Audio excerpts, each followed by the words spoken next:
ज़ूज़ की बात करते हैं कि हम ज़ूज़ बनाकर किस तरह से प्रिवेंट कर सकते हैं, बचा सकते हैं ऑर्गेनिज़म्स को या इंडेंजर्ड स्पीशीज़ को जो परेशान हैं, जो डेंजर में हैं। ठीक, सबसे पहले तो हम इसी की टॉपिक की बात कर लेते हैं। यहाँ पे वो आपसे कह रहे हैं पूरे स्टोरी में, यहाँ पे वो आपको बता रहे हैं कि किस तरह से आप ज़ूज़ बनाकर लिविंग ऑर्गेनिज़म्स के लिए जो वहाँ पे रहते हैं, लाइक डियर, लायन आप रख सकते हैं, एलिफेंट रख सकते हैं, ये जो सारी स्पीशीज़ हैं जो इंडेंजर्ड हैं उनको आप वहाँ पे रख सकते हैं और उनको एक अच्छा लाइफस्टाइल, एक बेहतर near to the natural habitat आप उनको लाइफस्टाइल दे सकते हैं अगर आप ऐसा करना चाहते हैं तो। ब्राज़ील की कुछ एग्जांपल्स दी हुई हैं यहाँ पर। फिर उन्होंने यहाँ पे पिक्चर में आपको एक एक एक मंकी की एक, हाँ, रोसिला इसका नाम है, इस मंकी की एग्जांपल दी हुई है और उसमें वो आपको बता रहे हैं कि जनाब ये बहुत बुरी तरह से ख़राब हो चुकी है, ख़त्म हो चुकी है, एंडेड स्पीशी है और हम इनको ट्राई टू प्रिजर्व कर रहे हैं, प्रोटेक्ट कर रहे हैं ताकि थोड़ी बेहतर बच जाएं। कुछ प्रॉब्लम्स होती हैं इसमें हमारे पास कि अगर हम ज़ू के अंदर एक स्पेसिफिक एरिया के अंदर एनिमल्स को रख लेंगे तो इनकी इंटरब्रीडिंग पे डिफरेंस आएगा। जैसे उन्होंने यहाँ पे हमें एग्जांपल दी हुई है चीता की और कुछ जर्नल एग्जांपल्स दी हुई हैं यहाँ पे।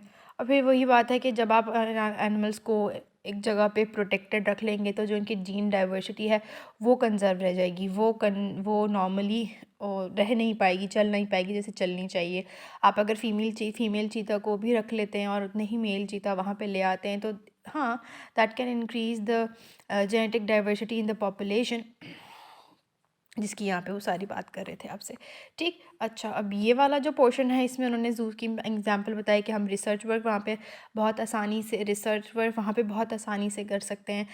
Natural habitat, natural living styles animals की देख सकते हैं और इंटरब्रीडिंग करवा सकते हैं, क्या क्या किस किस तरह की चीज़ें ज़रूरी हैं वो बता सकते हैं। फिर जोलॉजिकल सोसाइटी ऑफ लंदन इसकी बात करी कि उन्होंने ऐसे सब काम, रिसर्च वर्क्स वहाँ पे किए भी हैं ज़ू में।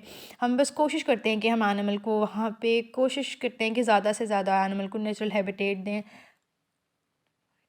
अब यहाँ पे लिखा हुआ है कि यहाँ पे उन्होंने और एक एग्जाम्पल दी है कि उसने अपने लिए वहाँ पे वो अपने लिए ख़ुद एनिमल को हंट करता है और उसकी स्किन फाड़ता है या जो भी इसका ईटिंग स्टाइल है वो सब उन्होंने वहाँ यहाँ पे बताया।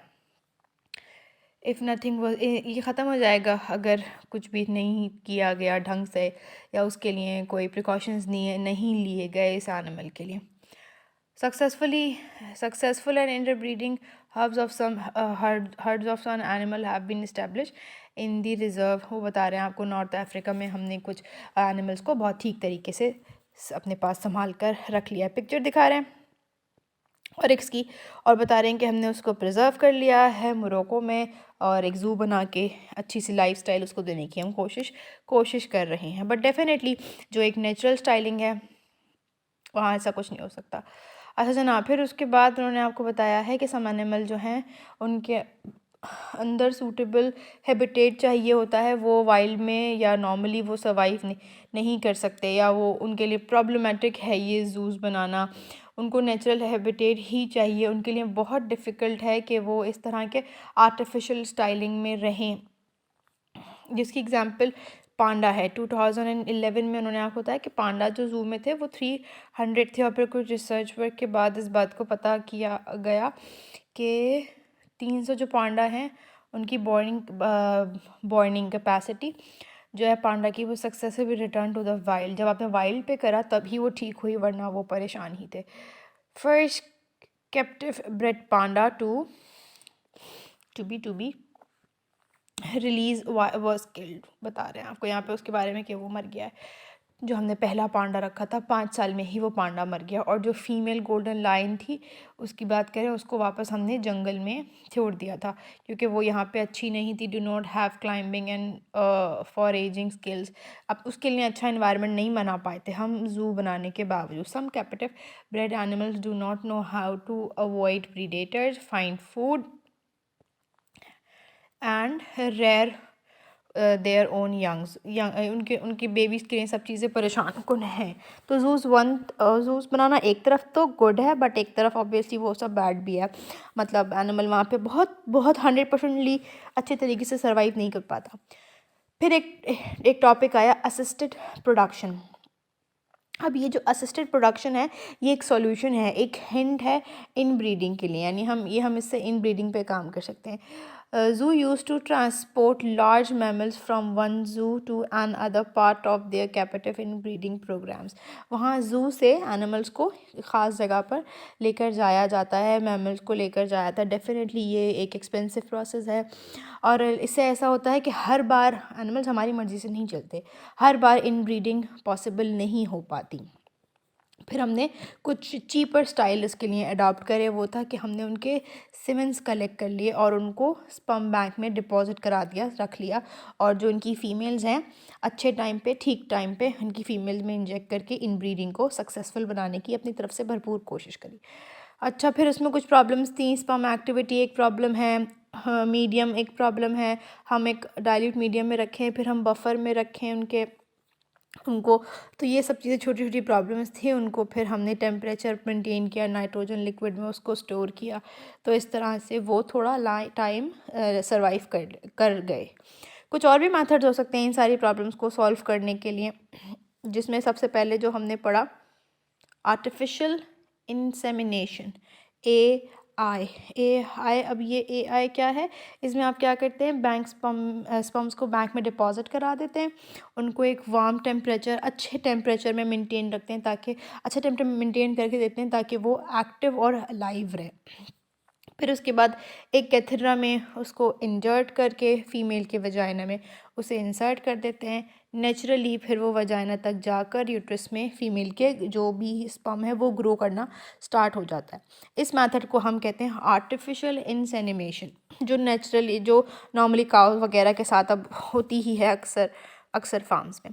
एक नेचुरल तरीका है, जब भी फ़ीमेल आपकी रेडी होगी मैटिंग के लिए, उस टाइम उसके जो हार्मोन्स हैं वो सब बहुत ठीक हैं, ओव्यूलेशन के लिए, प्रेगनेंसी के लिए मेंटेन है, वो रेडी है, फिर ही हम इस तरह के प्रोसेस को फॉलो अप कर सकते हैं।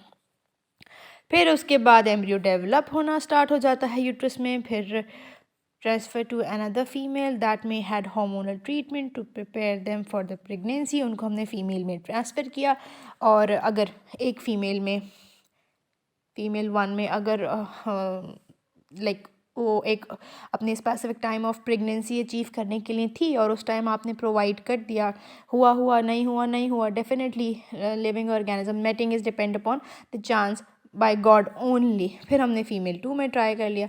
फ़ीमेल 2 में जब आपने ट्राई करा तो प्रोबेबली इसके पास कंसीव हो गया, वो एक्सपेक्टेड हैं, फ़ीमेल 1 नहीं है, फ़ीमेल 2 हैं, दोनों में से कोई भी हो सकती है। अच्छा, यहाँ लिखा है these females need not to be the same species, किसी और स्पीशी की या किसी और वेरिएशंस के साथ हो सकती हैं, लेकिन हाँ इंडेंजर्ड स्पीशीज़ की ही अगर हम ग्रोथ कराएं तो ज़्यादा अच्छी बात है, क्योंकि हम चाहते हैं वो ग्रो हों और ज़्यादा हमारे सराउंडिंग्स में नज़र आएँ। This process embryo transfer protect the endangered species. दूसरे प्रोसेस की तरफ चलते हैं, endangered animal from the race. हाँ जी, अब दूसरा प्रोसेस क्या था? दूसरा प्रोसेस, पहला तो ये था कि भाई आपने रिप्रोडक्शन, असिस्टेड रिप्रोडक्शन में सबसे पहले आपने पढ़ लिया आर्टिफिशियल इंसेमिनेशन, जिसमें आपने स्पर्म्स को प्रिजर्व कर लिया एक बैंक के अंदर, और फिर एग्जैक्टली एक सही टाइम पर हमने किसी फीमेल बॉडी के अंदर इसको ट्रांसफ़र कर दिया। अब ऐसा करने को आपने नाम दिया आर्टिफिशियल सेमिनेशन। जो दूसरा मेथड है वो है एम्ब्रियो मेथड। उसमें आप क्या करते हैं, उस मेथड में आप एक फीमेल के अंदर ऑर्गेनिज्म ग्रो कराते हैं, मेल स्पर्म्स लाकर फीमेल 1 के बॉडी में ग्रो कराते हैं, और इस ग्रो हुए एम्ब्रियो को आप दूसरी फीमेल 2 में ट्रांसफ़र कर देते हैं। ये जो फीमेल 2 में आपने ट्रांसफ़र किया वो इसलिए किया, उसके रीज़न्स हो सकते हैं कि भाई फीमेल 1 हेल्दी नहीं है, फीमेल 2 ज़्यादा हेल्दी है, फीमेल 1 में कुछ मेडिकल प्रॉब्लम्स हैं, लैक्टेशन कम है या कुछ भी, फीमेल 2 में नहीं है। ये इस तरह के प्रोसेसेस हमने स्टार्ट कर दिए हैं प्रोटेक्ट ताकि हमारी जो इंडेंजर्ड स्पीशी है वो बच जाए। यहाँ पे 2 डेफिनेशंस हैं, उनको भी गो थ्रू करते हैं। पहला है injection of the semen collected from male into the uterus. Male से आप सेमेन को कलेक्ट कर लीजिए और फीमेल की बॉडी में ट्रांसफ़र कर दीजिए एट द टाइम जब वो रेडी हैं प्रोसेस के लिए। फिर दूसरा था एम्ब्रियो ट्रांसफ़र। इसमें आप क्या करते हैं, embryo was remove from the uterus of a female mammal of an endangered species shortly after fertilising and transfer surrogate female to bring full term.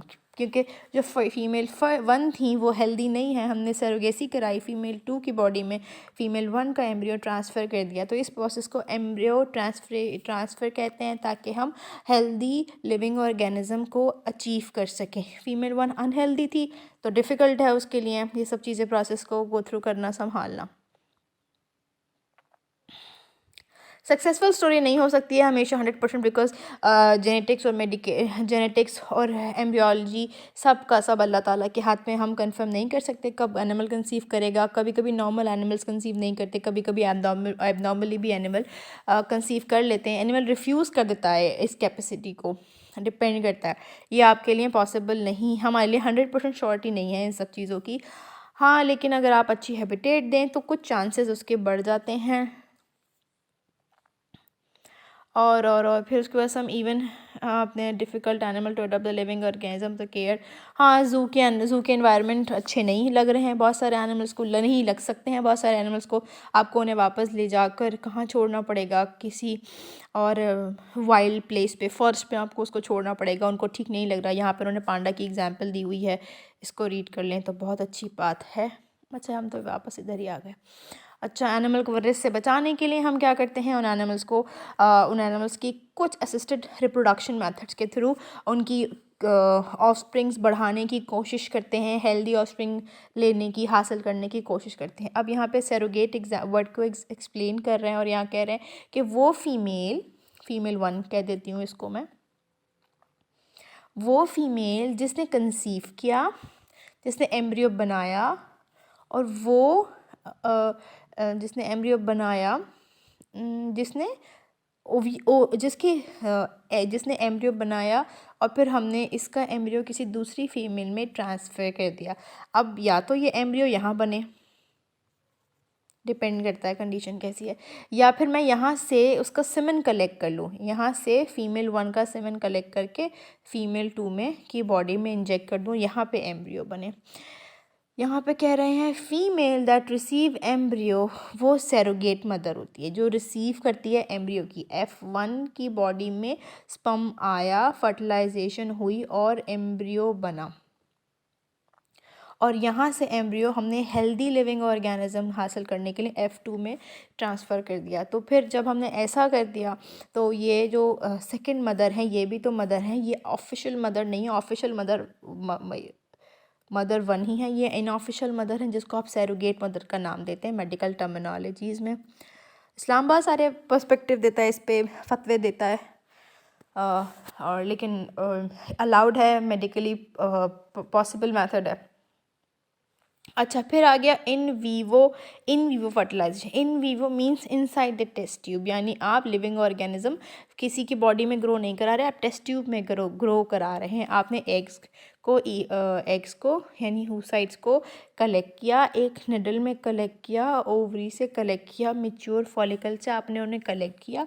Collect करने के बाद एक सूटेबल मीडियम में आपने उसको सेव कर लिया। आपने उसको सूटेबल मीडियम में सेव कर लिया और फिर मेल के सीमेन के साथ उसको मिक्स करा दिया। जब आपने इसमें मेल का सीमेन ऐड करा, जब आपने इसको मिक्स करा दिया, इस मिक्सिंग के बाद आपका बनेगा zygote.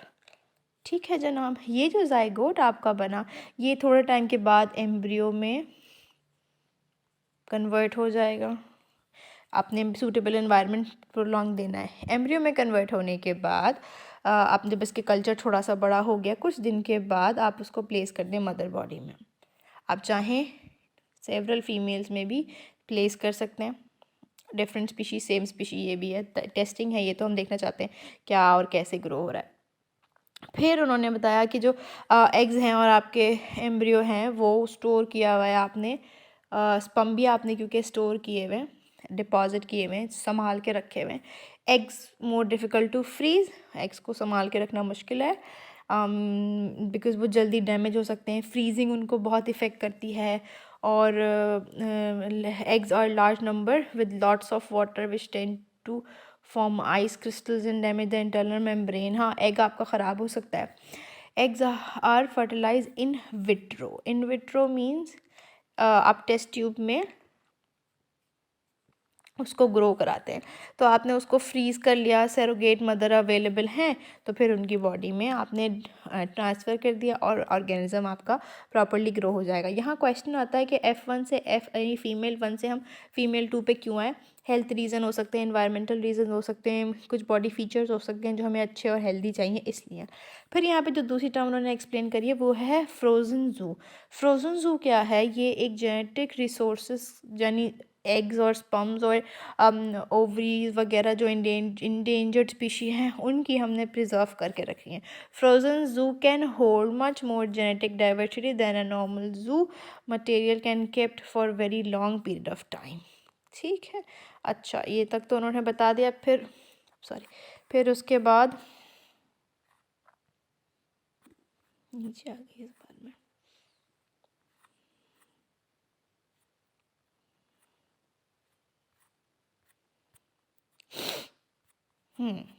Now we are here. फिर उसके बाद उन्होंने बताया कुछ पॉसिबल सैम्पल कलेक्शन के मेथड्स हो सकते हैं, यानी कुछ चीज़ें हो सकती हैं, या वो जो रीजंस हो सकते हैं हमने F1 से F2 में क्यों चेंज किया। आपके जो सैम्पल्स ऑफ सेल हैं वो आपने कलेक्ट करें, स्मॉल आप सैम्पल कलेक्ट कर लीजिए, उसको ग्रो कराइए एगार के ऊपर। स्टेराइल कंडीशन, उसको रिप्रोड्यूस करने का मौका ना दीजिए। स्टेराइल कंडीशन में वो माइटोसिस करता रहे और मासिव बॉल बन जाए, थोड़ी बड़ी हो जाए, यानी अपने क्लोन्स बना ले, अपने जैसे सेम माइटोसिस के थ्रू अपने जैसे लिविंग ऑर्गेनिज्म और बना ले।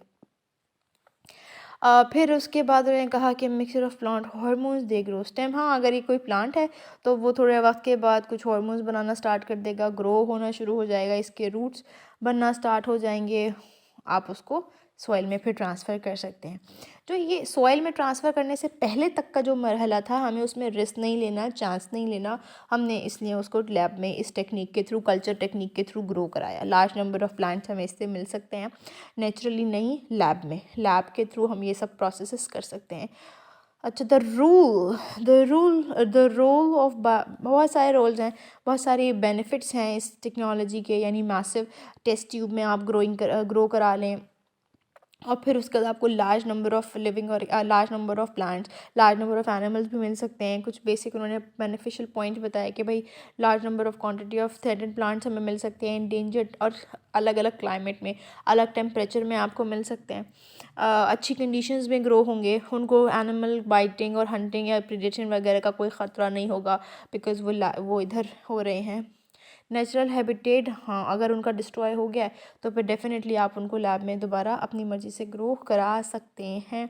आप उनका नेचुरल हैबिटेट में दोबारा भी इंट्रोड्यूस कर सकते हैं, बिकम वेरी रेयर और extinct. Educate the public, public को इस बारे में, चीज़ों के बारे में बताइए ताकि थोड़ी अवेयरनेस आए, थोड़ा ये सब चीज़ें कॉमन हो, सेरिगोसी भी कॉमन हो, और प्लांट के लिए भी आर्टिफिशियली ग्रोथ जो है लैब में, ये सब चीज़ें भी कॉमन हों। फिर उसके बाद उन्होंने एक कुछ और टर्म बताई, slow growing plant. Slow growing plant है जैसे सैगनेट, चेरी, पाम, इसकी एग्जांपल दे रहे हैं, और वो कह रहे हैं कि ये एक स्लो ग्रोइंग पाम है। तो डेफिनेटली हम असिस्टेड रिप्रोडक्टिव टेक्नोलॉजी के थ्रू उसमें कोई ना कोई बेनिफिशियरी तो अपने लिए हासिल कर सकते हैं। अच्छा, तीनों टर्म्स उन्होंने यहाँ एलेबरेट करके बता दी, जिनकी बॉडी में एम्ब्रियो ट्रांसफ़र किया जाए। अब female become pregnant with an embryo, sperm से नहीं, एम्ब्रियो से, from another mother to carry terms, वो आपकी सरोगेसी होती है। आपने असिस्टेड रिप्रोडक्शन में ये पढ़ा है, या तो आपके हैं, आपने इसको इन विवो फर्टिलाइजेशन में पढ़ा। इन विवो फर्टिलाइजेशन मतलब आप फर्टिलाइजेशन कराएं एक टेस्ट ट्यूब के अंदर, एक पेट्री डिश के अंदर, लैब में कराएं, ठीक है, अगर आउटसाइड द फीमेल बॉडी हो। फ्रोज़न ज़ू क्या है? फ्रोज़न ज़ू बेसिकली जहाँ पे आपने जेनेटिक मटेरियल को लो टेम्परेचर, लो प्रेशर पे, अच्छी इन्वायरमेंट में प्रिजर्व करके रखा हुआ है, वो है ज़ू, फ्रोज़न ज़ू।